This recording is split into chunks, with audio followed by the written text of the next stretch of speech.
우리 기독교 초기 역사를 살펴보면 손님 접대를 그리스도인의 중요한 미덕으로 가르치는 것을 보게 됩니다. 사도 바울은 로마 성도들에게 손님 대접할 것을 로마서에서 권면하고 있는데, 로마서 12장 13절을 보면 성도들의 쓸 것을 공급하며 손 대접하기를 힘쓰라라고 말씀하고 있습니다. 또 히브리서 기자도 같은 말씀으로 강조하고 있는데, 아브라함이 손님을 접대했을 때 그 천사를 접대하게 되지 않았습니까? 히브리서 13장 2절에 보니까 손님 대접하기를 잊지 말라, 이로써 부지 중에 천사들을 대접한 이들이 있느니라 라고 말씀하고 있습니다. 이처럼 신약 성경에서 손님 대접을 강조하고 있는 것을 보게 됩니다. 왜냐하면 손님 대접은 그리스도인의 사랑의 실천으로 보기 때문에 그렇습니다. 특히 기독교 박해가 일어날 때, 그럴 때에 박해를 피해서 여기저기를 옮겨 다니면서 복음을 전했던 순례 전도자들이 있었습니다. 사도 바울이 그런 사람 중에 한 사람이었죠. 유대인의 핍박이 있었고, 관원의 핍박이 있었고, 또 지역민의 핍박이 있었을 때 사도 바울은 한 지역에서 계속 꾸준히 복음을 전할 수 없어서 어쩔 수 없이 또 다른 지역으로 옮겨야 됐을 그럴 때가 많이 있었습니다.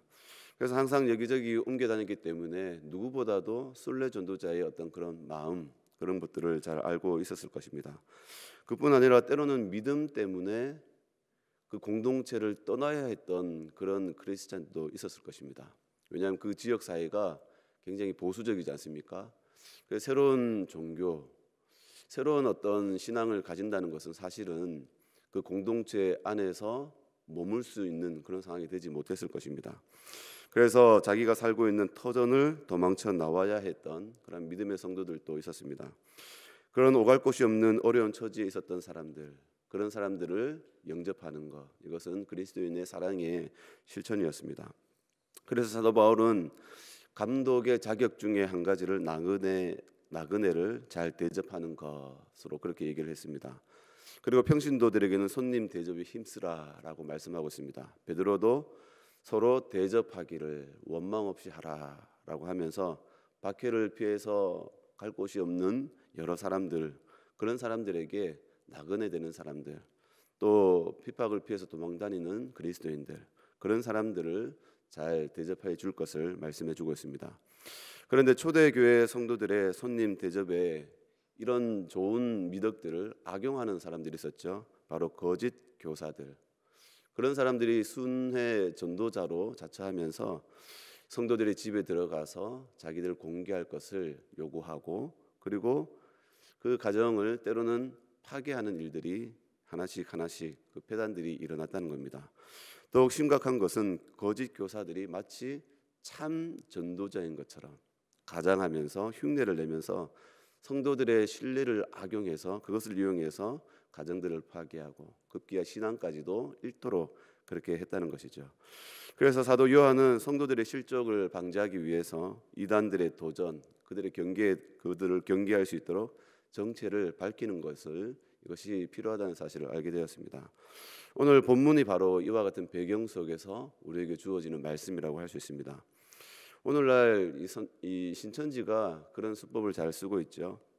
신천지의 포교 대상이 누굴까요? 믿지 않는 불신자가 아니라 믿는 사람들입니다. 오히려 믿는 사람들을 포교 대상자로 삼고 그 사람들을 물색해서 미혹하는 자들이죠. 그러니 그리스도인의 신앙, 그런 신앙과 믿음의 성향들을 잘 활용을 해서 미혹하는 그런 전략들을 쓰고 있습니다. 마치 그리스도인인 것처럼 자신을 가장해서 자신의 정체를 철저히 숨기지요. 그리고 접근해서 경계심을 누그러뜨린 후에, 그리고 결국은 실천지로 끌어들여서 그래서 자기들의 이제 신도가 되도록 그렇게 인도를 하죠. 그리고 접근하는 것도 굉장히 우연인 척 접근하면서 마치 사전에 미리 다 신원을 조사를 다 합니다. 어떤 형태인지, 어떤 가정 형편인지, 어떤 신앙인지 철저히 조사한 후에 접근하죠. 그것도 한두 명이 아니라 여러 명이 같이 작전을 모의를 해서 그렇게 접근을 한다고 합니다. 그러니까 빠져나갈 구멍이 없죠. 차단을 해서 결국은 신천지에 빠지도록 그렇게 유인을 합니다. 그런 관계망에 빠뜨려서 유인하는 거죠. 그뿐 아니죠. 철저히 자신의 신분을 속여서 행동하면서 교회에 침투해 들어옵니다.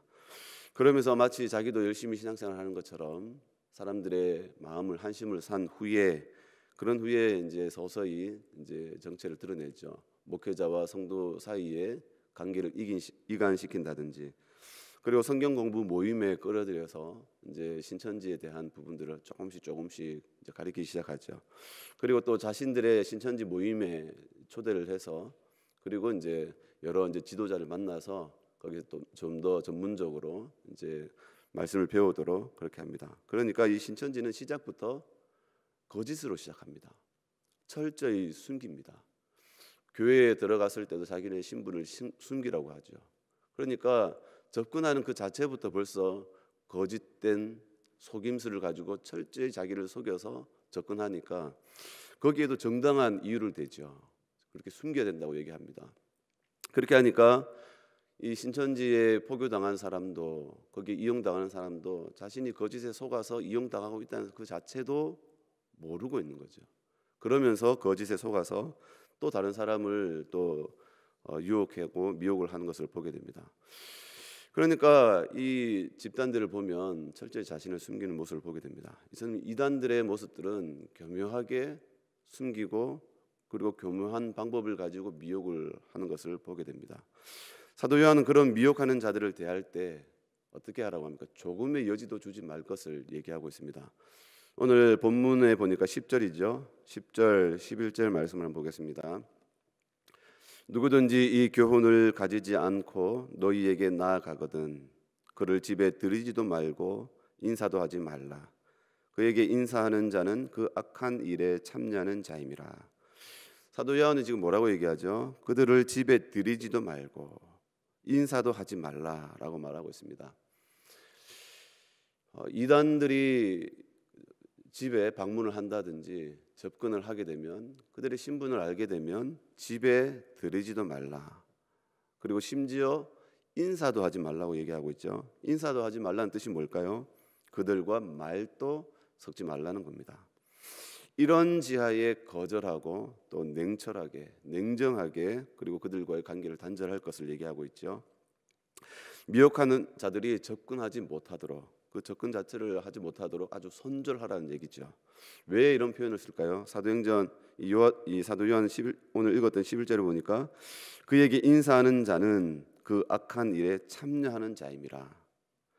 인사하는 것도 뭐가 문제가 될까라고 얘기를 하는데, 그런데 사도 요한은 이 인사하는 것 자체도 그 악한 일에 참여하는 자임이라라고 알려주고 있습니다. 이 이단들 미혹하는 사람들이 가까이 와서 그들과 조금도 말을 나누는 것도 인사하는 것도 문제가 된다는 거죠. 그러니까 냉정하게 손절할 것을 이 사도 요한은 알려주고 있습니다. 그들에게 조금도 마음을 주지 말고 그들에게 조금도 언지를 주지 말고 그들이 조금도 틈탈 수 있는 그런 기회를 주지 말고 그들이 이단이라는 사실을 안다면 철저하게 배제할 것을 얘기해 주고 있습니다. 왜 그럴까요? 이단과 적그리스도는 이 성도의 여지를 이용해서 파고들기 때문에 그렇습니다. 결국 신앙을 파괴하고 가정을 파괴하는 아주 악랄한 자들이기 때문에 사도 요한은 그들과 인사도 나누지 말 것을 그렇게 가르쳐 주고 있습니다. 예전에 종말론 신앙 때문에 정말 뭐 우리나라가 한번 들썩인 적이 있었죠. 그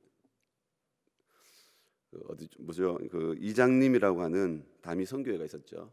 그래서 1992년도 날짜는 잘 모르겠는데 10월 25일인가요? 그때 이제 예수님이 오신다라고 해서 많은 교회들을 미혹하고 또 많은 성도들을 미혹했던 그런 이제 단체가 있었습니다. 그때 제가 다니는 교회에도 한 청년이 있었습니다. 그 청년이 다미 선교에 빠졌습니다. 그래서 이제 거기에서 열심히 활동을 하다가 이제 우리 교회로 담임 목사님을 찾아오신 거예요.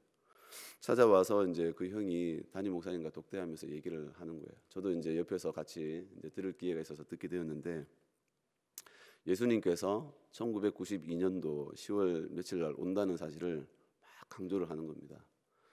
그러면서 누가 환상을 받고 누가 예언을 했고 그걸 막 아주 강조를 하면서 목사님 보고 회개해야 된다고, 그리고 주님께 돌아가야 된다고 그런 얘기를 하는 거예요. 그래서 이제 담임 목사님께서 그것이 잘못됐다는 사실을 말씀을 가지고 알려줍니다. 말씀을 마가복음 13장 32절 33절 말씀을 인용하는데, 그러나 그 날과 그때는 아무도 모르나니 하늘에 있는 천사들도 아들도 모르고 아버지만 아시느니라. 주의하라, 깨어 있으라. 그때가 언제인지 알지 못함이라. 그날과 그때는 아무도 모르느니라. 그렇게 얘기했죠. 주의 오실 날은 뭐라고 얘기합니까? 아무도 모르고 하나님 안에 감춰진 비밀이라고 얘기해주고 있습니다. 그렇기 때문에 언제든지 깨어 있을 것을 강조하고 있죠. 그 날과 그 시는 아무도 모르기 때문에 깨어 있으라. 깨어서 기도하면서 늘 자신을 돌아보면서 하나님 앞에서 바로 설 것을 알려주고 있습니다. 그런데 목사님이 이 말씀을 언급을 하면서 하나씩 가르쳐 주는데도 말씀을 안 들어요. 그래도 이제 목사님 교회에서 신앙생활 했던 청년이니까 얼마나 측은합니까? 근데 결국은 말씀을 안 듣고 이제 뛰쳐나가서, 그래서 나중에 이제 1992년도가 됐나요? 그 날짜가 된 후에 담임선교가 다 깨어지고 뭐 하여튼 다 쫓겨났었죠. 그리고 뭐 그 다음에 어떻게 됐는지는 모르겠어요. 이제 그 만날 기회가 없어가지고 못 뵀는데, 그 어떤 이단 사설에 한번 빠지게 되면 그 거짓 교리에 완전히 속아서 말씀을 듣지를 않는 거예요. 말씀을 들어서 성경을 가지고 가르쳐 주는데도 그 말씀을 듣지 않고 결국은 뿌리쳐 나가는 것을 보게 됩니다. 그럼 이단 사설이 바로 이와 같죠. 마치 이 세뇌가 되어서 바른 것을 가르쳐줘도 그 바른 것을 듣지 않는 거죠. 그러니까 속임수와 거짓에 한번 발을 들여놓게 되고 빠지게 되면 거기에서 헤어나오지 못하는 거죠. 결국은 그 단체가 거짓이라고 하는 마지막에 가서, 끝에 가서 그 사실을 알게 되고, 그리고 그때는 너무 늦게 되는 거죠. 그러니까 이 이단이라고 하는 것, 이 적그리스도라고 하는 것이 얼마나 무서운 것인지 성경은 우리에게 알려주고 있습니다. 그러기에 사도 요한이 우리에게 강조하는 것이 있습니다. 오늘 본문에 보니까 8절 9절 말씀입니다. 너희는 스스로 삼가 우리가 일한 것을 잃지 말고 오직 온전한 상을 받으라. 지나쳐 그리스도의 교훈 안에 거하지 아니하는 자는 다 하나님을 모시지 못하되 교훈 안에 거하는 그 사람은 아버지와 아들을 모시느니라. 지금 사도 요한이 권면하는 것이 뭘까요? 복음 안에 거할 것을 말씀해 주고 있습니다. 복음 안에. 이 말은 사도들이 전하여 준 복음이 최고의 완벽한 신앙의 초석이다라고 하는 사실을 알려주고 있습니다. 이 복음이 온전한 상을 받게 하는 중요한 잣대가 된다는 거죠. 이 복음만이 하나님을 바르게 믿는 신앙의 기준이다라고 하는 것을 알려줍니다. 이 복음만이 하나님으로부터 옳다라고 하는 바른 믿음으로 인정을 받는 신앙이라고 하는 거죠. 이 복음 밖에 있으면 하나님도 아들도 아무런 관계가 없다는 사실을 지금 사도 요한이 알려주고 있는 겁니다. 그러니까 결국은 뭐라고 얘기하는 거죠? 사도가 전하여 준 말씀, 성경, 이 말씀, 복음, 이 복음 위에 설 것을 얘기해 주는 겁니다. 그러니까 우리의 신앙의 기준은 우리에게 전하여 준 이 말씀, 성경 66권이 우리 신앙의 기준이 된다는 사실을 알려주고 있습니다. 그런데 왜 많은 사람들이 이 말씀 안에 거하지 못할까요? 오히려 거짓된 교리에 속아서 넘어질까요? 고린도전서 1장에 보니까 그 사실 알려주고 있습니다. 고린도전서 1장 18절 보니까 십자가의 도가 멸망하는 자들에게는 미련한 것이요 구원을 받는 우리에게는 하나님의 능력이라. 기록된 바 내가 지혜 있는 자들의 지혜를 멸하고 총명한 자들의 총명을 폐하리라 하였으니 지혜 있는 자가 어디 있느냐 선비가 어디 있느냐 이 세대의 변론가가 어디 있느냐 하나님께서 이 세상의 지혜를 미련하게 하신 것이 아니냐. 여러분, 사람들이 복음을 바라보는 관점이 뭘까? 미련하게 보인다는 거죠. 그러나 하나님은 그 미련한 복음을 통해서 사람을 구원하기를 기뻐하시는 거죠. 여러분, 세상이 가져가는, 세상이 바라보는 관점, 복음을 대하는 태도는 미련하게 보이고, 그리고 그 복음에 대해서 확신을 못하는 거죠. 그래서 세상적인 지혜를 가지고 자기 중심적인 관점을 가지고 말씀을 따라가려고 하니까 이 말씀이 미련하게 보이더라는 거죠. 그리고 온전히 하나님과 깊은 관계 속에 들어가지 못하는 겁니다. 그러니까 말씀 안에 있는 신앙, 말씀이 기준이 되지 못하고 자기 중심적인 관점을 가지고 이 신앙생활을 하는 사람들 쉽게 넘어질 수 있다는 겁니다. 그러니까 교회에서 가르쳐주고 있는 이 말씀, 여기에서 위로를 받지 못하고 계속 떠들어다니는 신앙들이 너무나 많이 있죠. 여기저기 다니면서 신앙생활하는 사람들이 어떻게 보면 건강하지 못한 신앙이라고 할 수 있습니다. 교회에서 또 말씀의 일꾼으로 세우신 담임 목사님을 중심으로 해서 그 말씀을 가리키고 그 말씀을 교훈할 때 그 말씀 안에 거하는 것이 중요하죠. 사도 바울은, 바로 사도 요한은 이런 부분에 대해서 얘기해 주고 있습니다. 지나쳐 그리스도의 교훈 안에 거하지 아니하는 자들. 지나치다는 말이 뭘까요? 하나님의 말씀에다 포커스를 두지 않고 과도한 열심을 가지고, 과도한 열정을 가지고, 과도한 자기 중심성을 가지고 말씀을 벗어나는 자들이 있다는 거죠. 그래서 사도 요한은 예수님께서 육체로 오셨으며 사도 요한은 그것을 눈으로 직접 보고 손으로 만진 바가 되기 때문에 사도의 이 가르침이 진실하고 참되다는 사실을 오늘 말씀에서 가르쳐주고 있죠. 사도 요한이 이렇게 얘기합니다. 요한일서 1장의 1절에 보니까 태초부터 있는 생명의 말씀에 관하여는 우리가 들은 바요 눈으로 본 바요 자세히 보고 우리의 손으로 만진 바라. 이 생명이 나타내신 바 된지라. 이 영원한 생명을 우리가 보았고 증언하여 너희에게 전하노니 우리가 보고 들은 바를 너희에게도 전함은 너희로 우리와 사귐이 있게 하려 함이니 우리가 이것을 쓰면 우리의 기쁨이 충만하게 하려 함이라.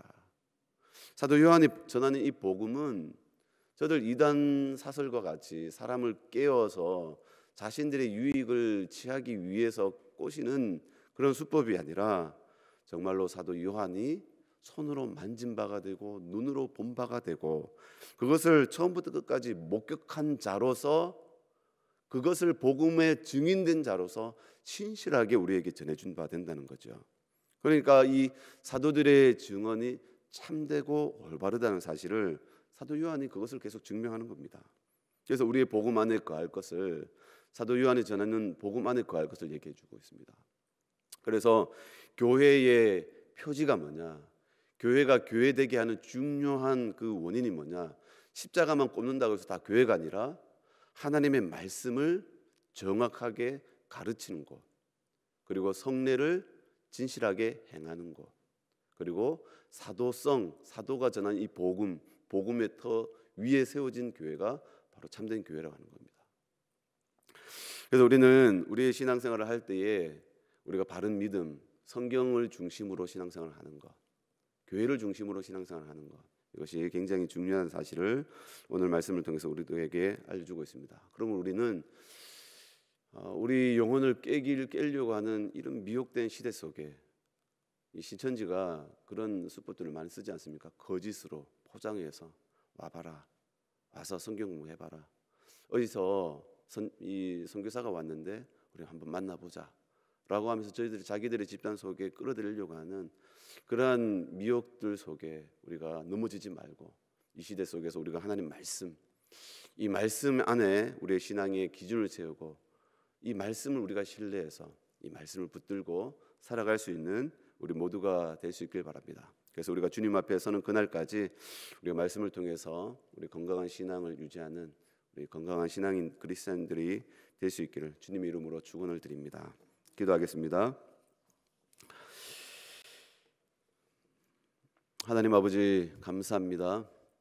오늘 이 새벽에도 우리를 깨워주시고 하나님 앞에 나와 기도할 수 있도록 인도해 주심을 감사합니다.